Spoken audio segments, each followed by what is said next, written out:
할렐루야. 안녕하세요. 새해 복 많이 받으시기 바랍니다. 2021년 새해 첫 주일 예배 함께 드리겠습니다. 우리 기도하고 찬양하겠습니다. 기도합니다. 할렐루야. 사랑의 주님, 오늘 우리가 2021년 새해 첫 주일 예배를 하나님 앞에 드립니다. 하나님, 우리에게 새 마음 주시고 새로운 생각 주시고 하나님 뜻 안에서 더욱 힘있게 나갈 수 있는 한 해를 허락하여 주시기 원합니다.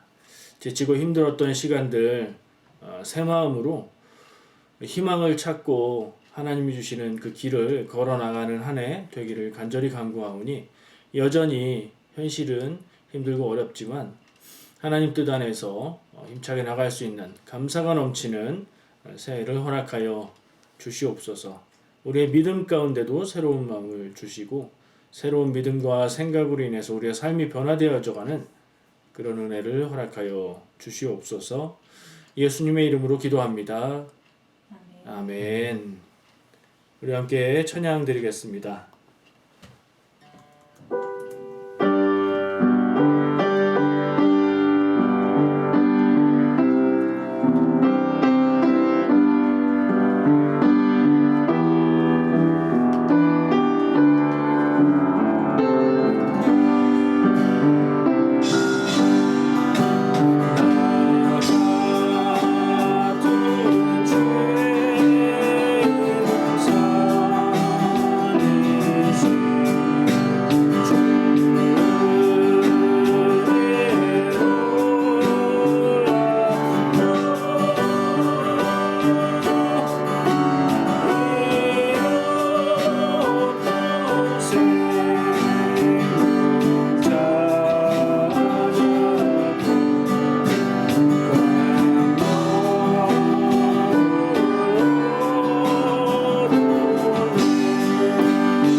아멘. 오늘 함께 나눌 말씀이 창세기 4장에 나오는 가인의 이야기고, 죄에 대한 이야기를 나누고자 해서 선곡을 이렇게 했습니다.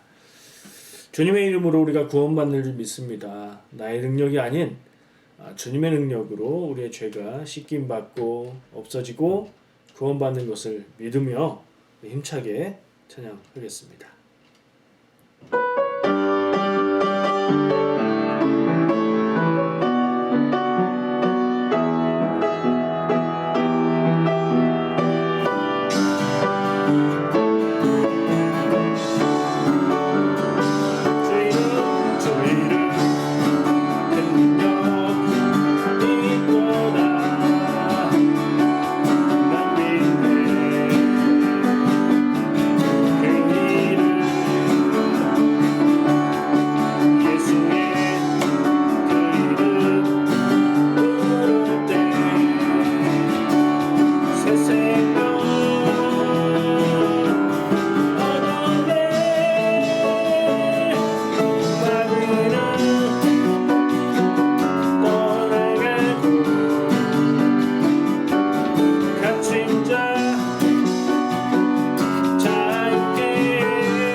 우리 2021년 한 해가 믿음 안에서 하나님 주신 능력으로 우리 찬양 드릴 때 기쁨이 넘쳐나는 것처럼 감사가 넘치는 그런 한 해 되시기를 축복합니다. 보혈을 지나 찬양 드립니다.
아멘.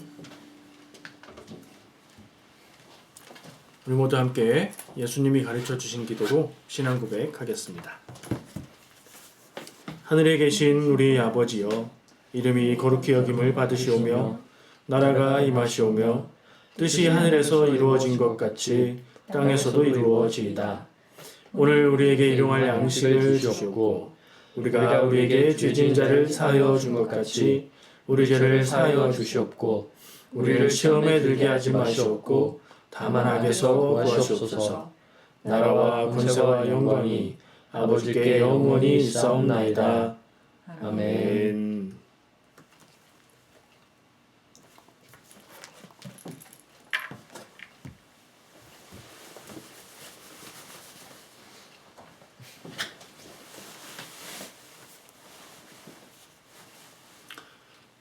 광고를 보시고요. 주보 올려드린 주보 아래쪽에 보면 광고가 있죠.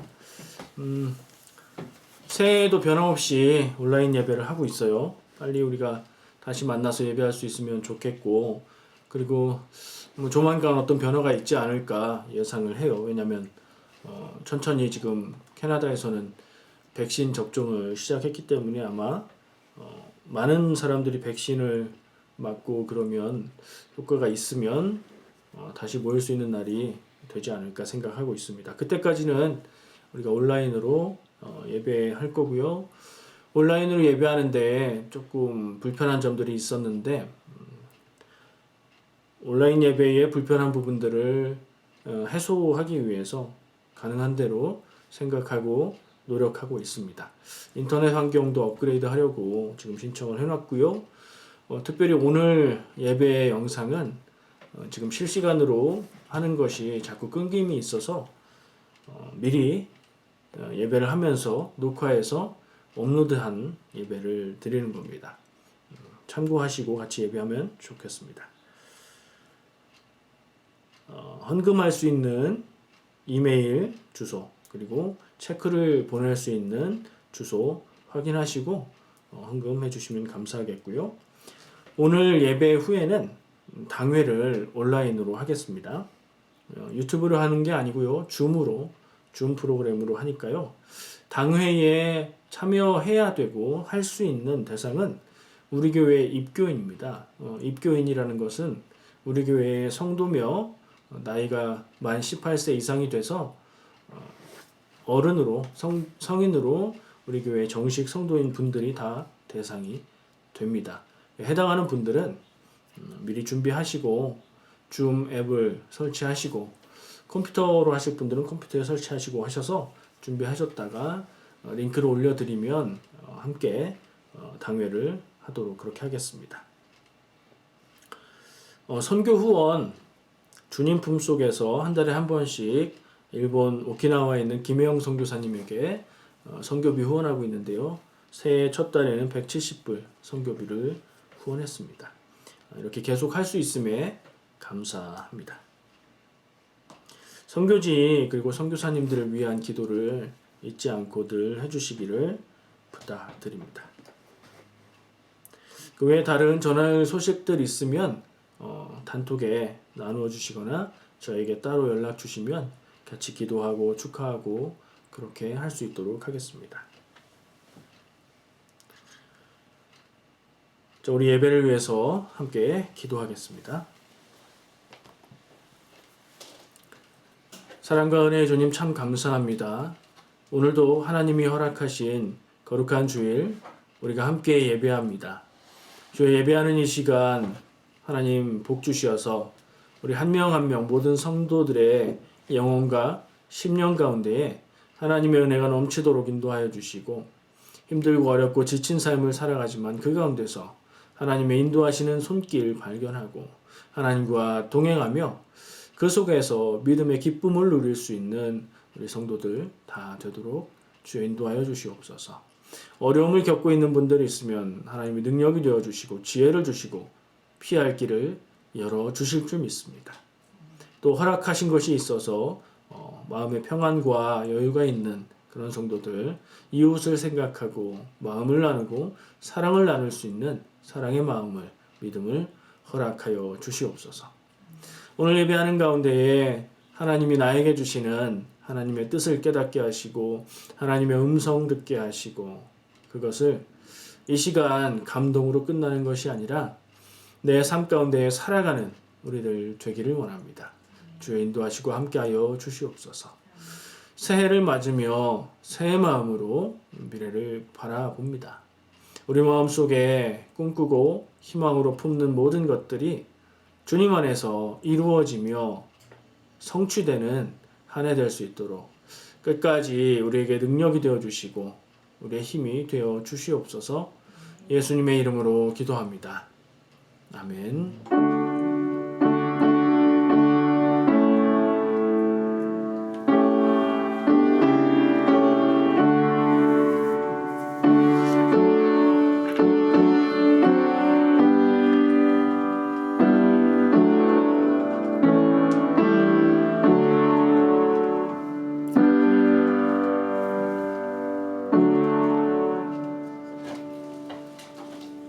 다 같이 찬송가 305장 나 같은 죄인 살리신 함께 찬양 드리겠습니다.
말씀 함께 나누도록 하겠습니다. 오늘 우리에게 주신 하나님의 말씀 창세기 4장 11절부터 15절까지 말씀입니다. 말씀 찾으시고 우리 한 목소리로 함께 봉독하겠습니다. 창세기 4장 11절부터 15절까지 말씀입니다. 땅이 그 입을 벌려 네 손에서부터 내 아우의 피를 받았은즉 네가 땅에서 저주를 받으리니 네가 밭을 갈아도 땅이 다시는 그 효력을 내게 주지 아니할 것이요 너는 땅에서 피하며 유리하는 자가 되리라. 가인이 여호와께 아뢰되 내 죄벌이 지기가 너무 무거우니이다.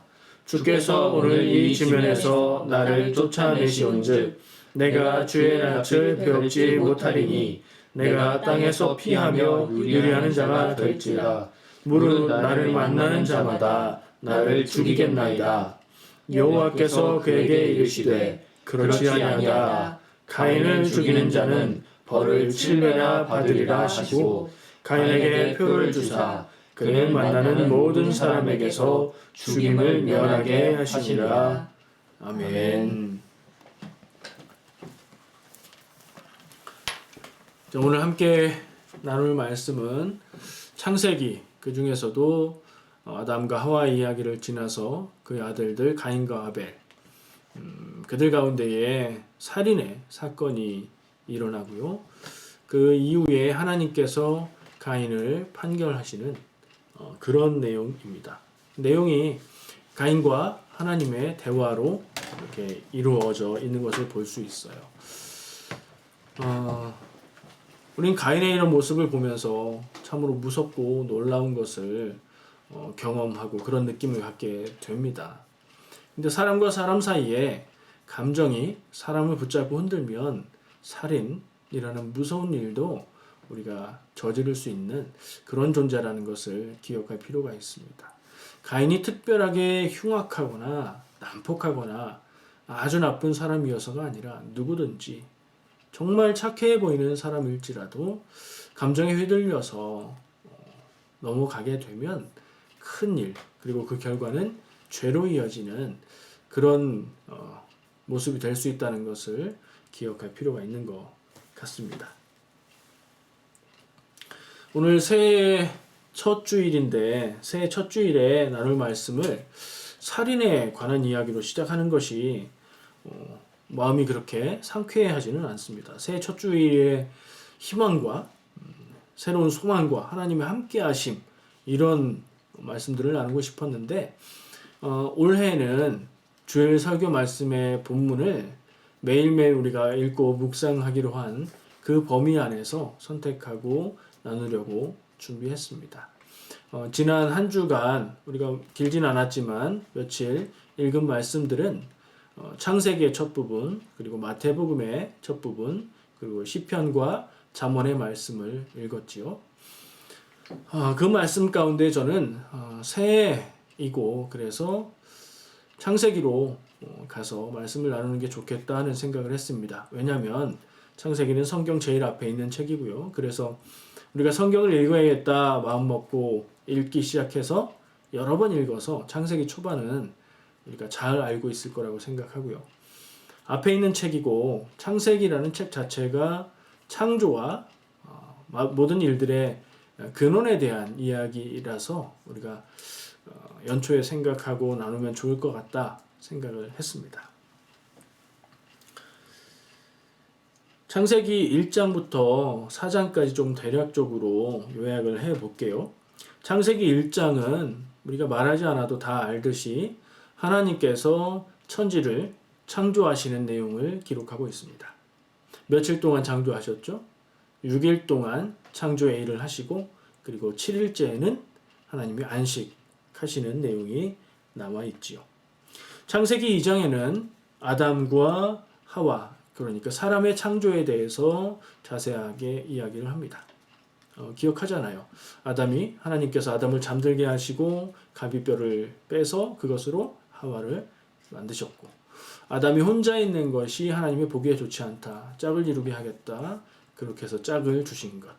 우리가 기억하기로 그래서 하나님의 뜻은 사람이 외롭게 혼자 있는 것이 좋은 것이 아니라 사람은 짝을 이루고 사랑하고 의지하고 살아가는 게 하나님의 뜻에 맞다. 이걸 기억할 수 있는 말씀을 2장에 주고 있었고요. 3장에는 재미있는 내용이 나오기 시작하죠. 주제는 죄라고 얘기할 수 있는데 아담과 하와는 에덴 동산에 살고 있었고 그곳에는 자연이 굉장히 그들을 보호해주는 좋은 환경이었는데 많은 나무들이 있어서 열매를 먹을 수 있었는데 동산 중앙에 나무가 2개가 있었어요. 뭐가 있었죠? 선악을 알게 하는 나무와 생명나무 2개가 있었다. 그리고 그 중에 선악을 알게 하는 나무의 열매는 하나님이 먹지 말라. 먹으면 죽는다. 말씀하셨고요. 근데 뱀이 하와를 유혹해서 그것을 먹게 만들죠. 먹게 만들었다기보다는 유혹만 했고 먹은 것은 하와예요. 하와가 하나님이 하지 말라고 한 것을 범해서 죄를 지은 것이죠. 불순종의 죄. 그것을 볼 수 있는 내용을 기록하고 있습니다. 4장에 가면 그 가정에 이제 자녀들이 생깁니다. 아담과 하와에게 가인과 아벨이라는 2 아들이 생기고요. 2 아들은 자라서 하나님 앞에 제사를 드렸고, 근데 가인의 제사는 하나님이 받지 않으셨고 아벨의 제사는 받으셨다. 이렇게 기록이 되어 있죠. 그래서 가인은 얼굴색이 변했습니다. 감정이 상했어요. 마음이 상했고 분노가 치밀어 올랐습니다. 하나님이 그의 제물을 왜 안 받으셨을까요? 구체적인 내용은 알 수 없지만 무엇인가 그 책임은 가인 스스로에게 있는데 그것을 생각하지 않고 아니 내 것은 안 받으시고 아벨 것만 받으셨어? 하면서 감정이 상했고 그 분노를 조절하지 못하고 하나님은 그에게 얼굴색이 변함은 어찌됨이냐 네 죄를 다스리라 라고 경고를 하시는데도 그 가인이 동생 아벨을 데리고 나가서 살인하는 내용이 나오죠. 그렇게 해서 이 4장에서 전하고 있는 내용에서 가인은 인류 최초의 살인자라는 타이틀을 갖게 됩니다. 근데 이게 비단 가인 한 명의 흉악한 범죄의 이야기인가 이것을 물어볼 필요가 있죠. 제가 아까 뭐라고 했습니까? 창세기에서 다루는 내용들은 모든 일들의 근원에 대한 이야기다. 가인의 죄는 가인의 죄로 그치는 게 아니라 모든 인간에게 내재해 있는 그러니까 우리에게 다 나에게도 있는 그 죄의 요소를 보여주는 이야기라는 거죠. 그러니까 가인이 나쁜 놈이다. 이럴 수가 있느냐? 이렇게 읽을 것이 아니라 가인이 왜 이런 죄를 저질렀을까? 이유가 뭘까? 마음을 왜 그렇게 썼을까? 나는 그럴 때 어떻게 해야 될까? 나도 그럴 때가 있는가? 이런 질문으로 읽어야 되는 게 맞는 것입니다. 가인의 죄는 그냥 가벼운 죄가 아니고 굉장히 무거운 죄지요. 우리가 듣고 생각할 때도 살인죄라고 아주 큰 죄인데 그것도 동생을 살해한 죄예요. 이런 것을 네 글자 한자성어로 천인공로할 죄라고 얘기합니다. 하나님도 사람도 똑같이 분노할 죄다. 가벼운 죄가 아니라 아주 무겁고 사람이라면 저지르지 않아야 될 죄다. 근데 정상적인 상태의 사람은 그렇지 않을 절제력을 가지고 있겠지만 마음속에 일어나는 질투와 분노와 안 좋은 부정적인 감정들을 조절하지 못하면 누구나 이런 죄를 저지를 수 있다는 것을 우리가 기억할 필요가 있습니다. 그 제사와 살인과 이런 자세한 내용들은 넘어가겠습니다. 아실 줄 믿고요. 모르시면 성경을 읽어보시기 바랍니다. 자, 본문 말씀은 그 죄에 대한 하나님의 판결입니다. 그 죄에 대해서 하나님이 심판하시는 내용이에요. 내용을 요약해 보면요. 우리가 알 수 있는 것은 하나님이 모세를 통해서 주셨던 율법이나 성경에 나타나고 있는 법의 정신을 생각해 볼 때 무엇이 떠오르나요? 눈은 눈으로, 이는 이로 동해복수법이라는 이름을 갖고 있는 남에게 해를 끼쳤을 때는 똑같은 벌을 받는다. 이게 구약 성경에서 이야기하고 있는 죄에 대한 원칙인데요. 그것을 기준으로 보면 이 가인은 사형, 죽음을 당해야 마땅한 거죠. 근데 결과는 어때요? 하나님이 그를 죽이십니까? 아니죠. 그를 그렇게 벌하지 않으시고 동생을 살해해서 그 동생의 피가 뿌려졌던 땅이 너로 인해서 저주가 되어서 네가 농사일을 해도 땅이 소산을 내지 않을 것이다. 그래서 결국엔 너는 정착 생활을 하지 못하고 떠돌아다니는 생활을 해야 된다. 이렇게 판결을 내리신 거예요. 땅에 정착하는 안정된 생활이 아니라 떠돌며 살아가는 삶을 살아야 된다는 것이죠. 가인이 뭐라고 대답하죠? 하나님, 그 죄의 벌은 저에게 제가 지기가 너무 무겁습니다. 마땅히 나와야 될 게 안 나와요. 죄의 판결이 있으면 판결하기 전에 죄인은 피고는 이야기해 보세요 라든가 판결을 한 후에 이야기를 하면 응당 당연히 하는 말은 뭐죠?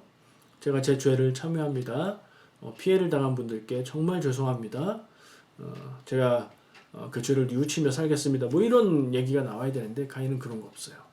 그러니까 아직도 자기의 죄를 뉘우치는 게 아니에요. 그냥 하나님이 죄를 판결하시니 그것을 하나님의 권위 앞에 받아들이기는 하지만 자기 죄를 뉘우치는 게 아니에요. 그런 태도에서 그의 말을 보면 저의 죄짐이 지기가 너무 무겁습니다 하는 것은 하나님 그건 저한테 너무 무거운 벌인데요. 저 그거 감당할 수 없어요. 더 생각해 보면 하나님의 그 판결 저는 받아들이지 못하겠습니다. 자기가 지은 죄는 생각하지 않고요. 자기가 행했던 행동의 결과는 생각하지 않고 그게 너무 무겁습니다 라고 하나님의 판결을 거부하는 거예요. 아주 흉악한 범죄인들의 경우 재판받고 판결받고 나서는 뭐 소리 지르면서 거부하거나 뭐 그럴 수 있겠죠. 그런 모습을 보이고 있습니다. 그러면서 이렇게 말합니다.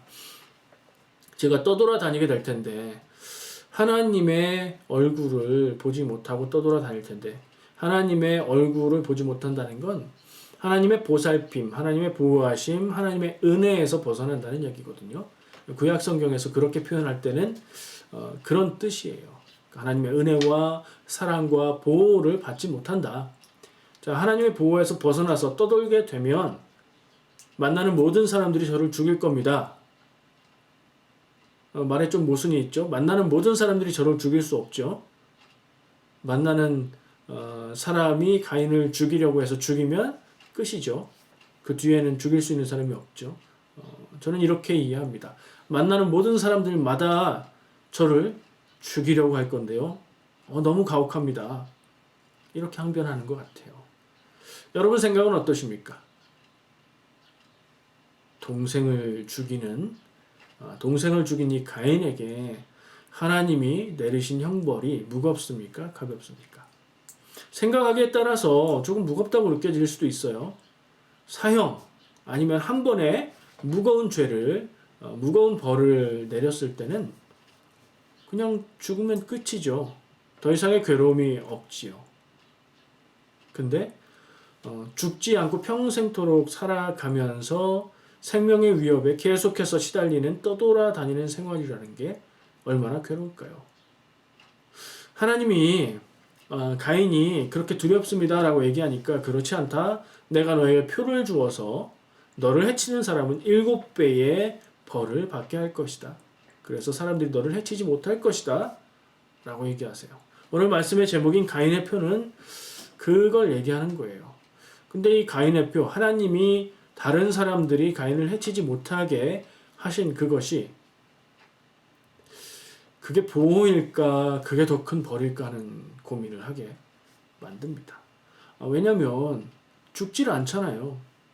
근데 사람들은 그를 해치지 않으려면 그에게 주어진 이 하나님이 주신 표를 알아야 될 거고 그 표가 뭔지는 모르죠. 구체적으로 써있지 않으니까. 어쨌든 보는 사람마다 이 가인에게 있는 하나님의 표를 알게 될 거고 그렇다면 결국엔 뭐예요? 가인의 죄를 다 아는 거예요. 모든 사람들이 가인의 죄를 알아요. 그래서 그냥 놔두면 보호가 없으면 그를 우습게 여기고 함부로 여기고 행패를 부리고 죽이려고 할 그런 처지인데 하나님의 표가 있어서 죽이진 않습니다. 그럼 그 극진히 대접할까요? 아니죠. 그에게 비난과 조롱과 모멸의 그런 눈초리 그런 태도를 가지고 그를 대할 겁니다. 평생 그런 대접을 받아야 되는 거예요. 사람들이 내 죄를 다 알고 나를 그렇게 대하고 그런데 나는 안정적으로 숨어 있을 수도 없고 떠돌아다니면서 사람들 틈에서 살아야 되고 이거는 사형이 무겁냐 종신형이 무겁냐 뭐 이것과 비슷한 이야기 아닌가 생각이 들어요.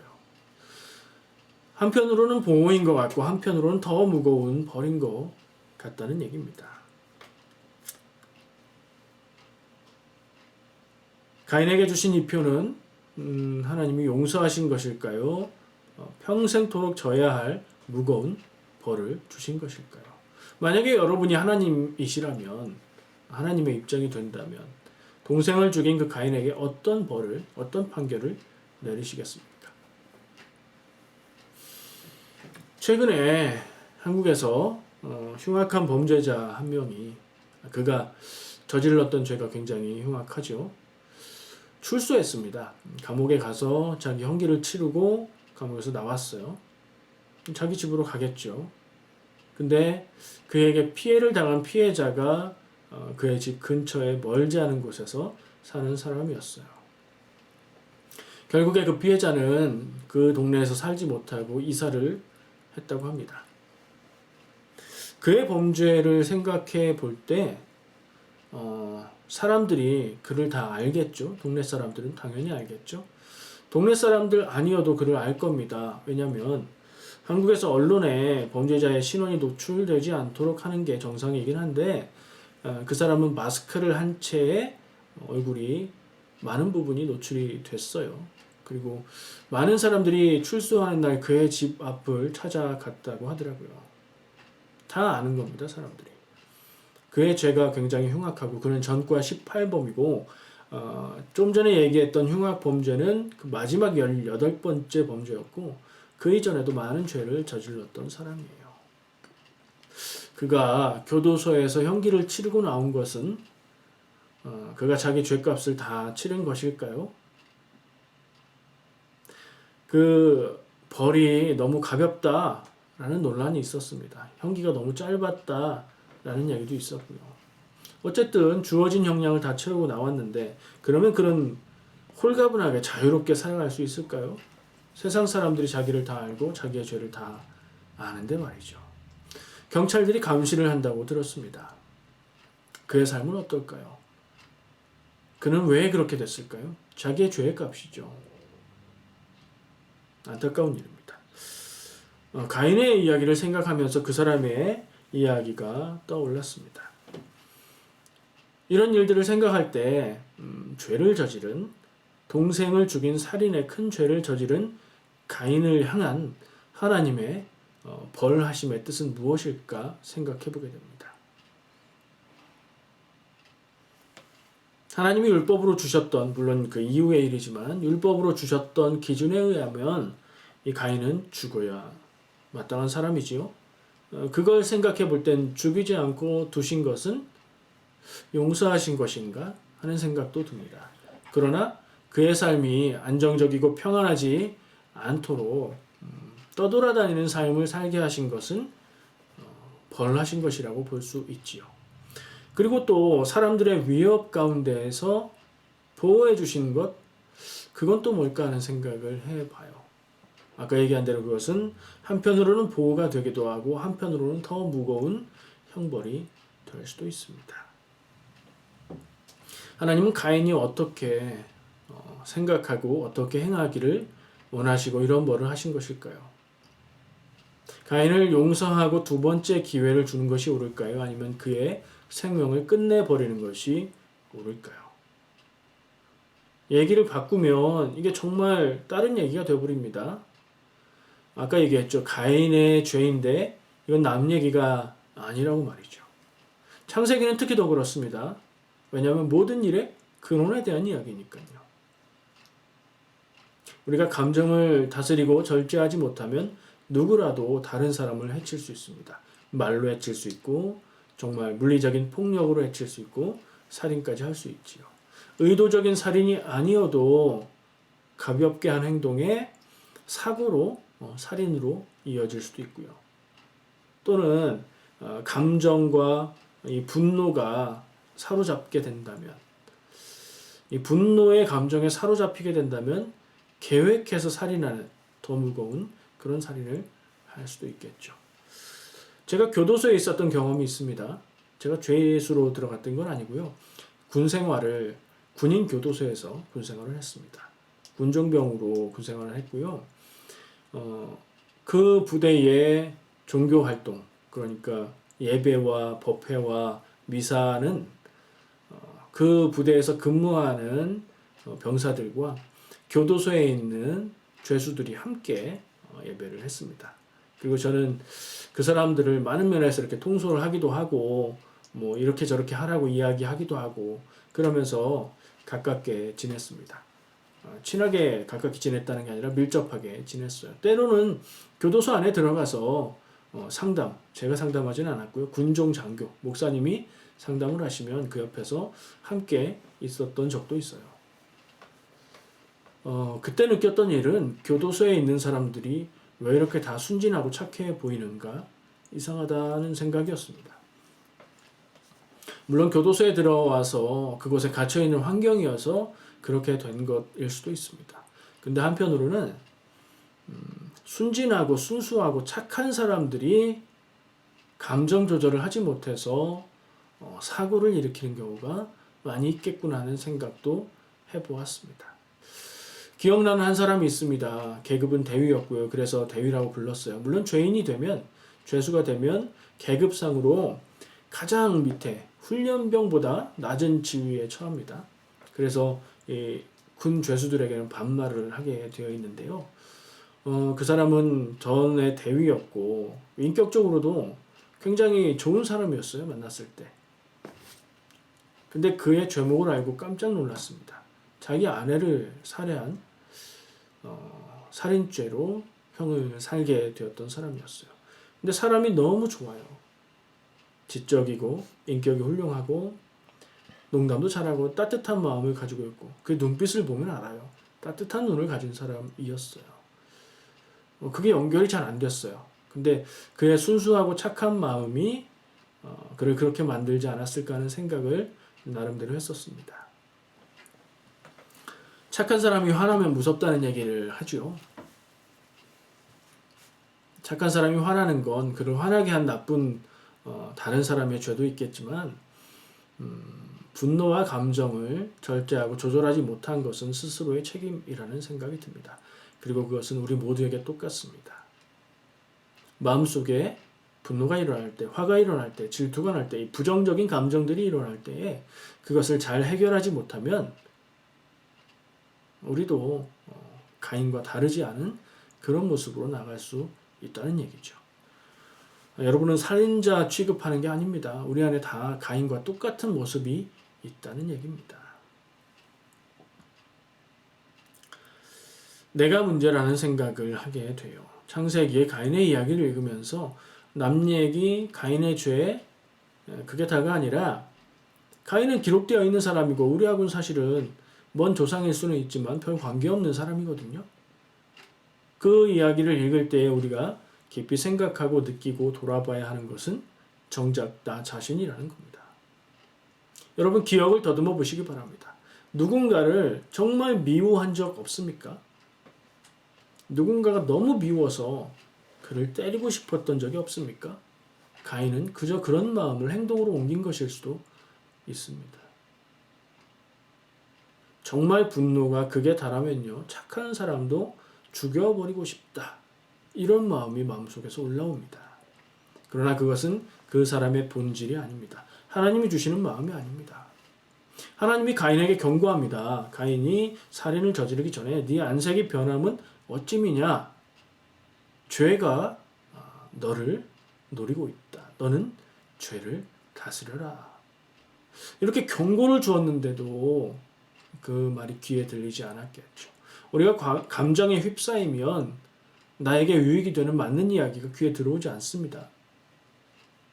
마음과 생각이 혼란해지고 필요한 얘기는 안 들리고 마음속에 듣지 말아야 될 이야기가 크게 들리기 시작합니다.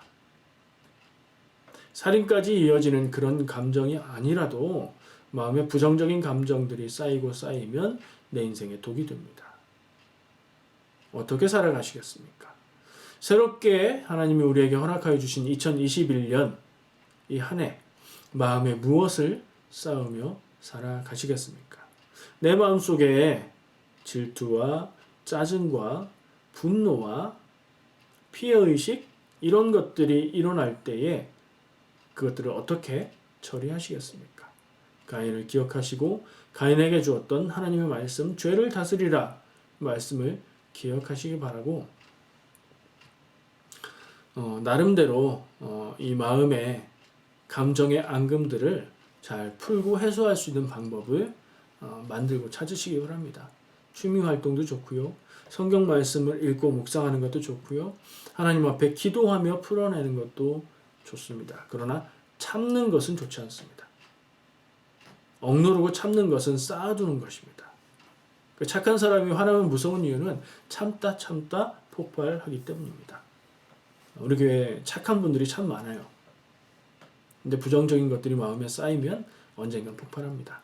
그것을 풀어 놓아야 합니다. 긍정적인 방법으로 풀 수 있는 방법을 찾으시고 가장 효과가 좋은 것은 제 경험상 하나님 앞에 나아가서 기도하는 것이었습니다.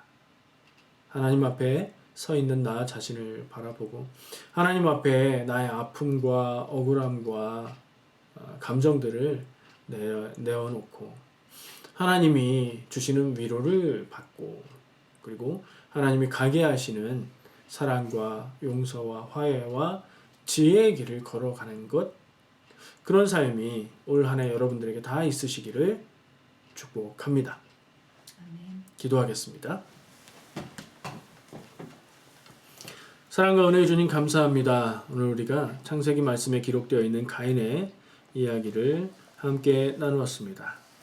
하나님, 우리도 때로 분노와 감정에 의해서 부정적인 것을 쌓을 때가 있고 참지 못해서 죄의 행동을, 죄의 말을 내어놓을 때가 있습니다. 하나님, 우리 가운데에 지혜를 주시고 하나님 주신 착한 마음을 주시고 또 내 안에 힘들고 어렵고 아픈 것들을 쌓아놓고 억누르고 참지 않고 긍정적으로 풀어낼 수 있는 그런 방법들을 발견할 수 있도록 하시고 그것이 하나님 앞에서 이루어지는 일이 되게 하여 주시옵소서. 예수님의 이름으로 기도합니다. 아멘.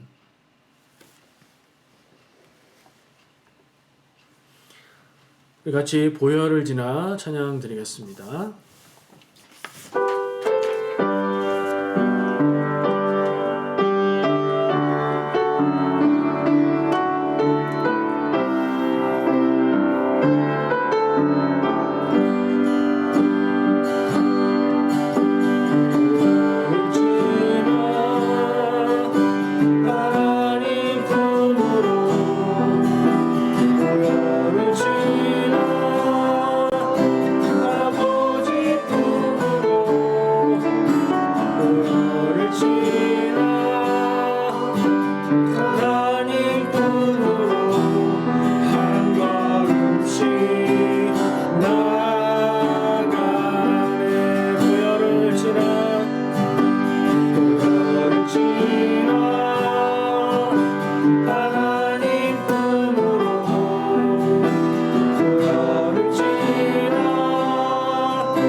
주님의 보혈의 능력으로 새롭게 되어서 은혜 안에 살아가시기를 축복합니다. 기도하겠습니다.